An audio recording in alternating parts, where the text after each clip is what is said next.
বাবা শোন, আজকে তুই বাড়ি থেকে বের হবি না কিন্তু। আমি রাতে খারাপ একটা দুঃস্বপ্ন দেখেছি। আরে ধুর, আমার বন্ধুরা বাইরে আমার জন্য অপেক্ষা করছে, আমি এখন বাড়িতে থাকতে পারবো না। বাবা ফিরে আয়।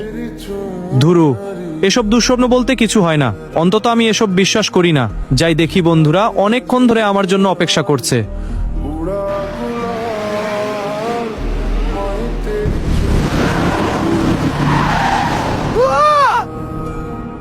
হায় আল্লাহ, একটুর জন্য বেঁচে গেলাম। আজকে আর ওদিকে যাব না। মা, কই কই তুমি? আজকে তো একটুর জন্য বেঁচে গেলাম। মা কই তুমি? ও মা,